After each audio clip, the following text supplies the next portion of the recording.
نحمده ونستعينه ونستغفره ونؤمن به ونتوكل عليه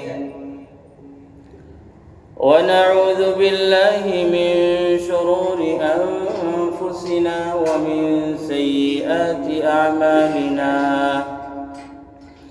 من يهده الله فلا مضل له ومن يضلله فلا هادي له وأشهد أن لا إله إلا الله وحده لا شريك له وأشهد أن سيدنا وحبيبنا وحبيب ربنا وشفيعنا وسندنا ومولانا محمدا عبده ورسوله أرسله الله تعالى بالحق إلى الناس كافة بشيرا ونذيرا وداعيا إلى الله بإذنه وسراجا منيرا أما بعد فأعوذ بالله من الشيطان الرجيم بسم الله الرحمن الرحيم ومن يقتل مؤمنا متعمدا فجزاؤه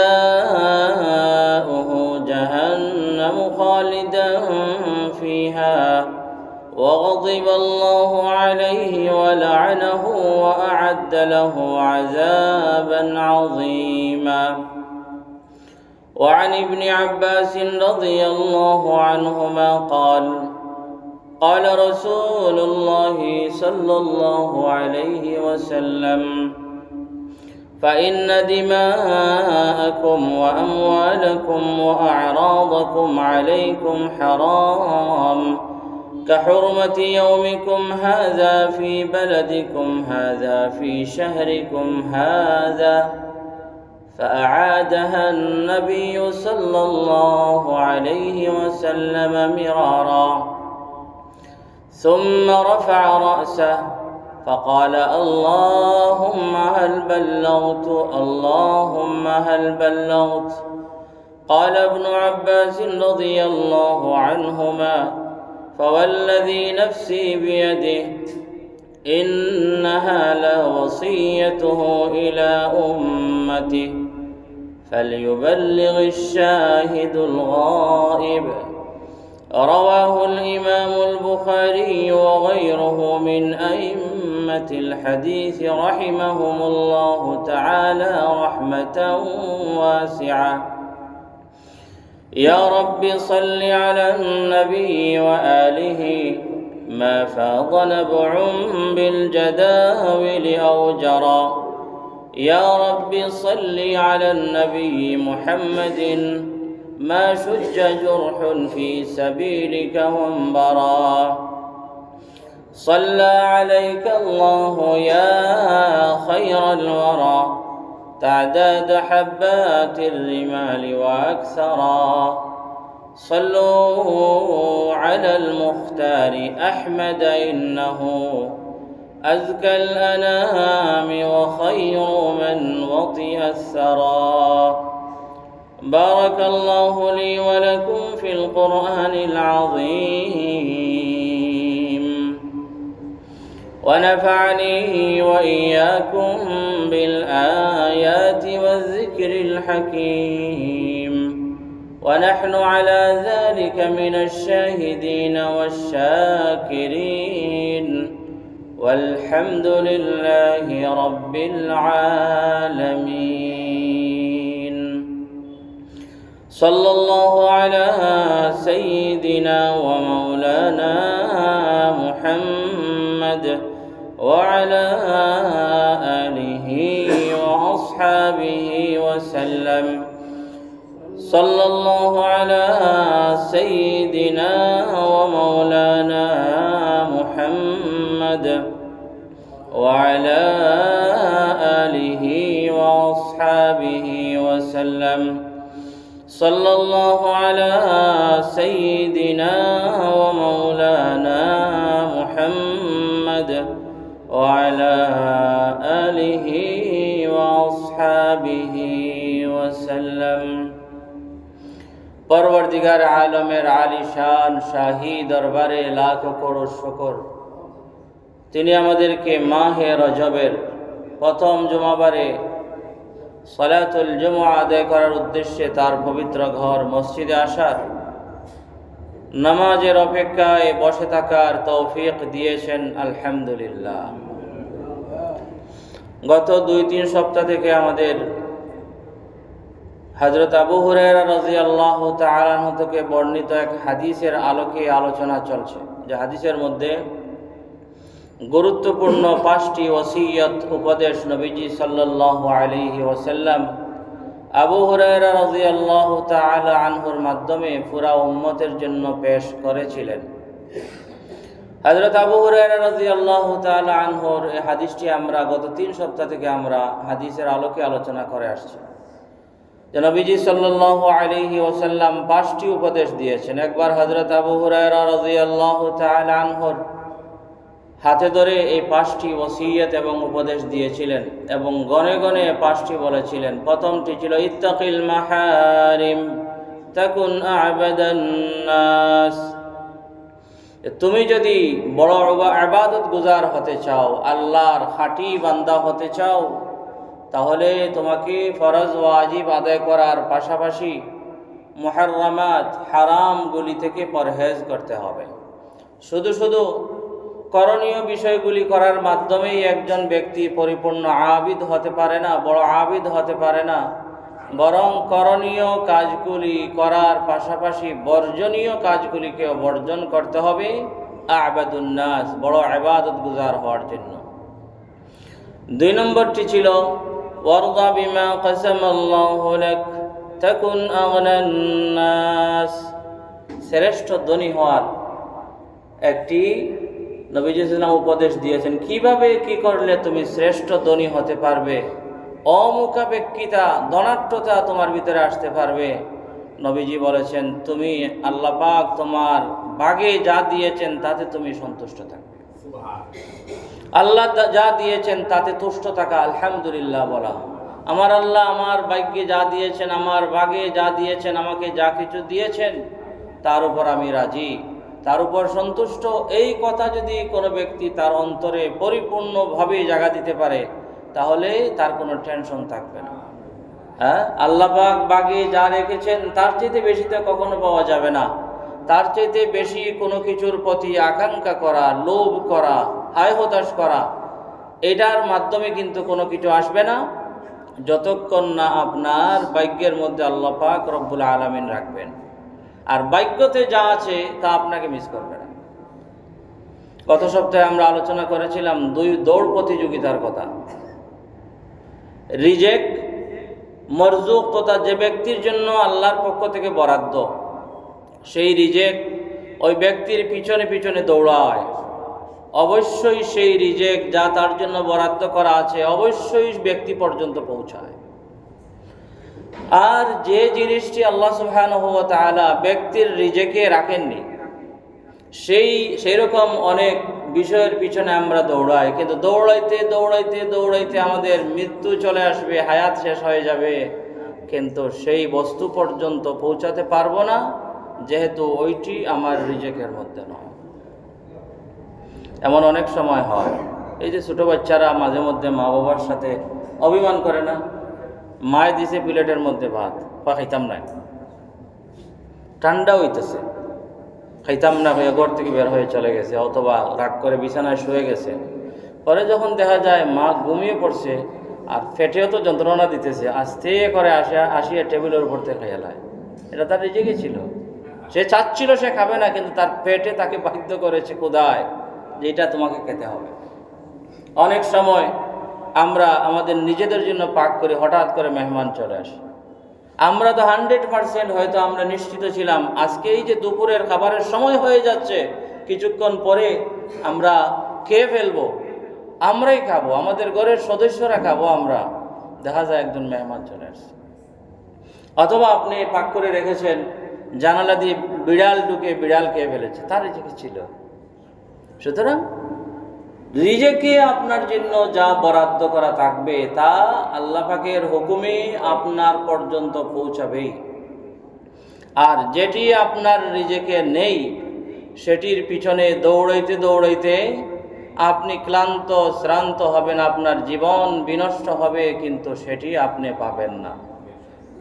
কিন্তু এর মানে এই নয় যে চেষ্টা করব না, চেষ্টা চালিয়ে যেতে হবে। কারণ কোনটি আমার রিজিকে আছে, কোনটি আমার রিজিকে নাই আমি তো জানি না, আমাকে চেষ্টা করতে হবে। চেষ্টা প্রচেষ্টা আমাদের দায়িত্ব, আর রিজিক দেওয়ার মালিক হচ্ছেন আল্লাহ সুবহানাহু ওয়া তাআলা। সুতরাং চেষ্টা প্রচেষ্টা, জাগতিক যে চেষ্টা আছে, বৈধ যত চেষ্টা আছে আপনার সামর্থ্য অনুসারে বৈধভাবে চেষ্টা করাটাও শরীয়তের অন্তর্ভুক্ত। কিন্তু হাই হুতাশ, টেনশন, এগুলা থেকে নিষেধ করা হয়েছে। চেষ্টা করবেন এইভাবে যে আমার আল্লাহ আমার রিজিকে যা রেখেছেন তা আমি পাবো, আমি হাত নাড়াবো, আমি চেষ্টা করব, আর আমার আল্লাহ খালিক রাজিক মালিক তিনি আমাকে দিবেন। সুতরাং চেষ্টাও করতে হবে, কিন্তু অন্তর থাকবে শান্ত। আমার কাছে তাই আসবে আমার চেষ্টা প্রচেষ্টার তুফাইলে যাহা আল্লাহ সুবহানাহু ওয়া তাআলা আমার রিজিকে রেখেছে। 3 নম্বর বিষয় ছিল, নবীজি সাল্লাল্লাহু আলাইহি ওয়াসাল্লাম বলেছেন, ওয়া আহসিন ইলা জারিক তাকুন মুমিনা। সত্যিকার অর্থের মুমিন হতে হলে তোমার প্রতিবেশীর সাথে সদাচরণ, ভালো আচরণ, ইহসান করতে হবে। প্রতিবেশীর প্রতি ইহসান এটা অত্যন্ত গুরুত্বপূর্ণ একটি বিষয়। প্রতিবেশীর প্রতি যতক্ষণ পর্যন্ত আপনার ভালো আচরণ ব্যক্তি করবে না, ততক্ষণ পর্যন্ত সমাজে শান্তি আসবে না। প্রতিবেশী, আমি পুরো দেশ নিয়ে চিন্তা করি, কিন্তু আমার প্রতিবেশী আমার উপর নারাজ, হবে না এটা। কারণ কেমনে? আপনার কাছের মানুষে আপনার ইহসান পাওয়ার বেশি অধিকার রাখে। সুতরাং প্রতিবেশীর প্রতি খুবই খেয়াল করতে হবে। গত সপ্তাহে আমরা আলোচনা করেছিলাম, নবীজি সাল্লাল্লাহু আলাইহি ওয়াসাল্লাম বলেছেন, মা জালা জিবরিল ইউসিনি বিল জার হাত্তা যানানতু আন্নাহু সাইওয়ারিসু। যখনই জিবরিল আমিন আলাইহিস সালাম আমার কাছে আসেন, তখনই প্রতিবেশীর সাথে ভালো আচরণের উপদেশ আমাকে দিয়ে যান। জিবরিল আমিন আলাইহিস সালামের এত গুরুত্ব দেওয়ার কারণে আমার এই ধারণা চলে এসেছে, পরবর্তীতে জিবরিল আমিন এমন কোনো ওয়াহী নিয়ে আসেন যা আপনার মৃত্যুবরণ করার পর, আপনার মারা যাওয়ার পর আপনার ওলি ওয়ারিসের সাথে প্রতিবেশীও আপনার পরিত্যাজ্য সম্পদে শরীক হবে। এত গুরুত্ব দিয়েছে। 4 নম্বর বিষয় হচ্ছে, ওয়াহিব্বা লিন্নাস মা তুহিব্বু লিনাফসিক। 4 নম্বর, তুমি তোমার নিজের জন্য যা মহব্বত করো, মানুষের জন্য তাই মহব্বত করো। তুমি যেরকম হতে চাও, মানুষকেও সেরকম হতে চাইবে। তুমি তোমার সাথে যেরকম আচরণ অন্যরা করুক চাও, মানুষের সাথে সেরকম আচরণ করো। ওয়াহিব্বা লিন্নাসি মা তুহিব্বু লিনাফসিক তাকুন মুসলিমা। এতে তুমি সত্যিকার অর্থের মুসলিম হতে পারবে। শুধু তো আমরা মুসলিম মুমিন মুসলমান হওয়ার দাবি করি, কিন্তু আমরা অনেকেই আল্লাহর কিছু খালিস বান্দা আছেন তো ঠিক, কিন্তু আমরা অধিকাংশরা ইসলামের আদর্শ থেকে অনেক দূরে। আমরা কয়েকটি ইবাদতের ভিতরে আমরা ইসলামকে সীমাবদ্ধ করে রেখে ফেলেছি।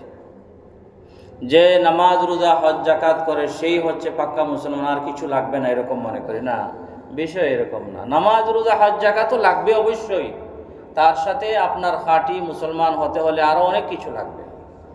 তার থেকে একটি হচ্ছে ওয়াহিব্বা লিন্নাস মা তুহিব্বু লিনাফসিক তাকুন মুসলিমা।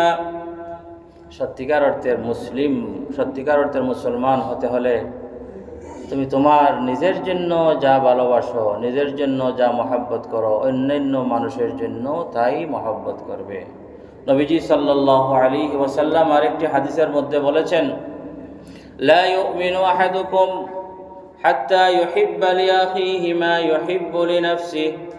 তোমাদের কেউ ততক্ষণ পর্যন্ত মুমিন হতে পারবে না, অর্থাৎ পরিপূর্ণ ঈমানওয়ালা হতে পারবে না, যতক্ষণ না সে তার নিজের জন্য যা ভালোবাসে মহব্বত করে, অন্যর জন্য মহব্বত করবে। এটা খুবই গুরুত্বপূর্ণ একটি বিষয়। আজকে আমাদের মুসলমানদের পরস্পরের মহাব্বত কোথায় যে উধাও হয়ে গেছে, যার কারণে আমাদের মধ্যে মারামারি, হানাহানি, কাটাকাটি, তুচ্ছ থেকে তুচ্ছ বিষয়কে কেন্দ্র করে একজন আরেকজনকে খুন করে ফেলে। ভালোবাসা তো দূরের কথা, আমাদের পরস্পরের মাঝে এমনভাবে ঘৃণা ছড়াইছে যে তুচ্ছ থেকে তুচ্ছ বিষয়কে কেন্দ্র করে একজন আরেকজনকে খুন করে ফেলে। এগুলো আমাদের সকলের জানা, সবাই আমরা মিডিয়া দেখি। সবাই আমরা মিডিয়া দেখি, তুচ্ছ থেকে তুচ্ছ কারণে, কোনো স্বার্থ উদ্ধারের উদ্দেশ্যে হোক অথবা লাগছে ঝগড়ার কারণে এক পর্যায়ে গরম হয়ে গেছে, একজন আরেকজনকে মেরে দিয়েছে, একজন আরেকজনকে খুন করে দিয়েছে। অথবা দেখেন না বিভিন্ন সময় ডাকাতদের দুর্ঘটনা দেখেন না, কি পকেটের কিছু টাকা নেওয়ার জন্য ওই ভালো একজন মানুষকে মেরে তারপরে তারা রাস্তায় রেখে চলে যায়। অনেক সময় অটো ড্রাইভাররা এগুলো বলে যে তাদের বিভিন্ন সময় দেখা যায় একটা অটো রিক্সা চুরি করার জন্য, অটো রিক্সা হাইজ্যাক করার জন্য ড্রাইভারকে মেরে ফেলে, ড্রাইভারকে মেরে ওই দিকে ফেলে দে, ওই দিকে ফেলে দে।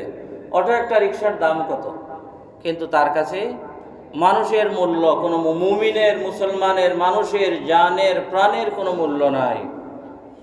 নবীজি সাল্লাল্লাহু আলাইহি ওয়াসাল্লাম বলেছেন, পরস্পরের মহাব্বত যতক্ষণ পর্যন্ত সৃষ্টি না হবে ততক্ষণ পর্যন্ত পরিপূর্ণ ঈমানের দাবি করা যাবে না।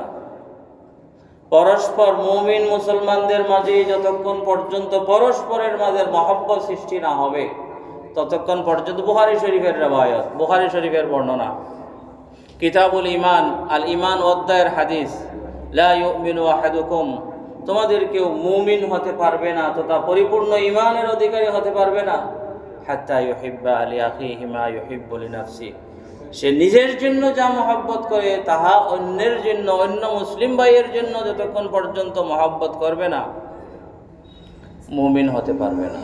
আল হুব্বু ফিল্লাহ ওয়াল বুগযু ফিল্লাহ আওসাকু উরাল ঈমান, ঈমানের সবচেয়ে মজবুত এবং শক্তিশালী বন্ধন হচ্ছে আল্লাহকে ওয়াস্তে ভালোবাসা। আমরা সবাই আল্লাহর মুমিন বান্দা হিসাবে একজন আরেকজনকে ভালোবাসবো, এটাই হচ্ছে ঈমানের সবচেয়ে বড় বন্ধন। কিন্তু বর্তমানে দেখা যায় তুচ্ছ একেবারে হালকা থেকে হালকা জিনিসের কারণে একজন আরেকজনকে মেরে ফেলে, খুন করে ফেলে। একটা অটো রিক্সা চুরি করার জন্য একজন মানুষকে হত্যা করে ফেলে। পকেটে টাকা আছে কিনা দেখা যায়, মনে করে যে অমুকের পকেটে হয়তো টাকা থাকতে পারে, কিন্তু এরকম তো নিতে পারবো না, দেখি তার উপরে একটা অস্ত্র চালিয়ে দেয়। কিন্তু সে যে বোঝে না যে হত্যা, নিরপরাধ মানুষকে হত্যা করা কত বড় যে পাপ, সেটা বুঝে নেই। বা আমাদের সমাজে আমরা বুঝি না, বা আমাদের সমাজে বুঝলেও কিন্তু আমরা এর উপর আমল করি না। আমাদের কেউ কেউ এরকম বলে, পরে যা হবে হবে, আগে যা করার করে ফেলি। পরে যা হওয়া, নাউযুবিল্লাহ, এটা খারাপ কথা। পরে যা হওয়ার হবে। এমনও কোনো মুসলমান আছে এরকম দুঃসাহস করে বলে, পরে জাহান্নামে গেলে যাব, যা করার করে ফেলি। নাউযুবিল্লাহ। সে কি জাহান্নামকে এত হালকা মনে করেছে? দুনিয়ার যে আগুন আছে সেই আগুনের মধ্যে যদি তাকে না, তার একটা আঙ্গুলকে যদি জ্বালানো হয়, বলা যদি হয় যে এই আঙ্গুলটা তুমি আগুনে রাখো, সহ্য করতে পারবে? একজন বুজুর্গের ঘটনা, তিনি মাঝে মধ্যে এরকম আগুনের মধ্যে আঙ্গুল দিয়ে বলতেন, দেখো তুমি এটা সহ্য করতে পারোনি, এটা যদি সহ্য করতে পারো না তাহলে জাহান্নামের আগুন কিভাবে সহ্য করবে? সুতরাং তিনি নিজেকে বলতেন, হে আমার নফস, তুমি এমন সকল কাজ থেকে বিরত থাকো যে কাজের কারণে কোথায় যেতে হয়?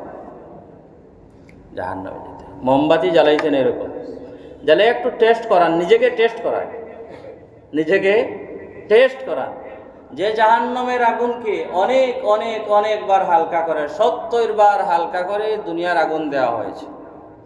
সেই আগুনের মধ্যে তিনি মাঝে মধ্যে আঙ্গুল দিয়ে বলতেন, দেখো তুমি এটা সহ্য করতে পারো না, একটু করে দিতেন।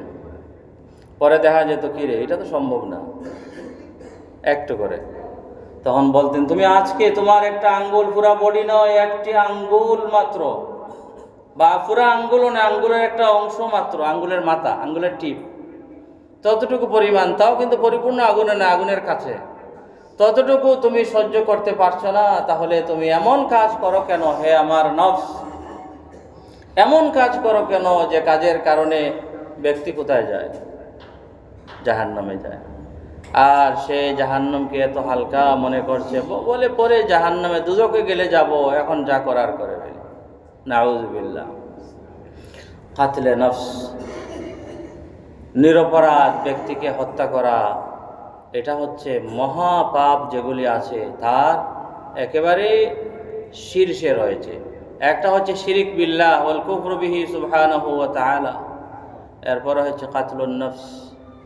এত বড় পাপ আল্লাহ সুবহানাহু ওয়া তাআলা কোরআন কারীমের মধ্যে শিরিক এবং কুফরের পর কোন গুনাহের ক্ষেত্রে এত বড় শাস্তির কথা আল্লাহ সুবহানাহু ওয়া তাআলা কোরআন কারীমের মধ্যে উল্লেখ করেননি। কোরআন কারীমের মধ্যে কোন মুমিনকে হত্যা করার ব্যাপারে যে আযাব এবং শাস্তির কথা আসছে এগুলা খুবই ভয়াবহ। যে আয়াত দিয়ে আমি আমার খুতবা শুরু করেছি সেই আয়াতের মধ্যে আল্লাহ সুবহানাহু ওয়া তাআলা বলেন, ومن يقتل نفسا مؤمنا متعمدا فجزاؤه جهنم। এক নম্বর, ومن يقتل مؤمنا متعمدا, যে ইচ্ছাকৃত কোনো মুমিনকে হত্যা করবে তার এক নম্বর জাযা হচ্ছে জাহান্নাম। খালিদান ফিহা, যে জাহান্নামে চিরকাল থাকবে। তিন নম্বর, ওয়াগাযিবাল্লাহু আলাইহি, তার উপর আল্লাহর গজব। চার নম্বর, ওয়ালাআনাহু, তার উপর আল্লাহর লানত।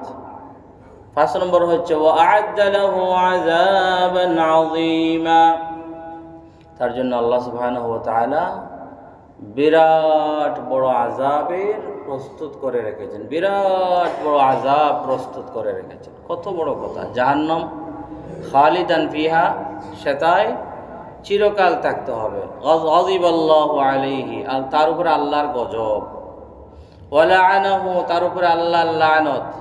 ওয়া আ'আদ্দা লাহু আযাবান আযীমা, তার জন্য আল্লাহ সুবহানাহু ওয়া তাআলা আযাবে আযীমের ব্যবস্থা করে রেখেছেন।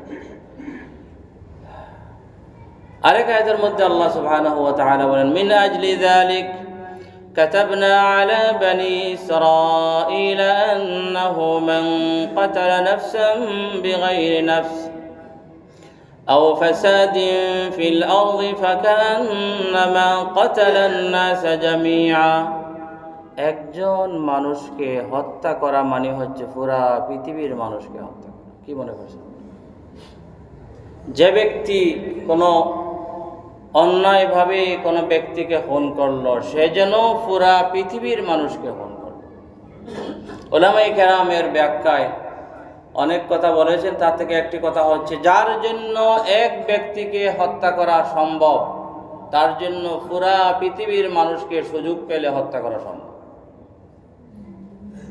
ومن أحياها فكأنما أحيا الناس جميعا, আর যে ব্যক্তি একটা প্রাণ বাঁচাইল সে যেমন কি সারা পৃথিবীর মানুষকে বাঁচাইল। প্রথমে কোনো একজন ব্যক্তি কোনো ব্যক্তিকে যদি অন্যায়ভাবে হত্যা করতে যায়, কিন্তু পরে যদি আল্লাহর ভয়ে বেঁচে যায়, সে পৃথিবীর কাউকে হত্যা করতে পারবে না। আর যদি সে হত্যা একজনকে করার মতো দুঃসাহস করে ফেলতে পারে, তার জন্য সকলকে হত্যা করা তার জন্য সম্ভব হবে সুযোগ পেলে। সে কচু কাটা দিবে সুযোগ পেলে। সেজন্য আল্লাহ পাক বলেছেন কোরআনে কারীমের আয়াত, মিন আজলি যালিকা কাতাবনা আলা বনি ইসরাঈল আন্নাহু মান قتل نفسا بغير نفس أو فساد في الأرض فكأنما قتل الناس جميعا ومن أحياها فكأنما أحيا الناس جميعا। আর যদি কোনো প্রাণকে যদি বাঁচায়, অর্থাৎ তার রাগ ওঠা সত্ত্বেও, তার ক্রোধ, তার প্রতিশোধের মনোভাব আসা সত্ত্বেও যদি সে কোনো প্রাণকে, কোনো নিরপরাধ ব্যক্তিকে যদি হত্যা করে না, তাহলে সে পৃথিবীর আর কাউকে হত্যা করবে না, কারণ তার ভিতরেই হত্যার প্রতি ভয় আছে। হাদিসের মধ্যে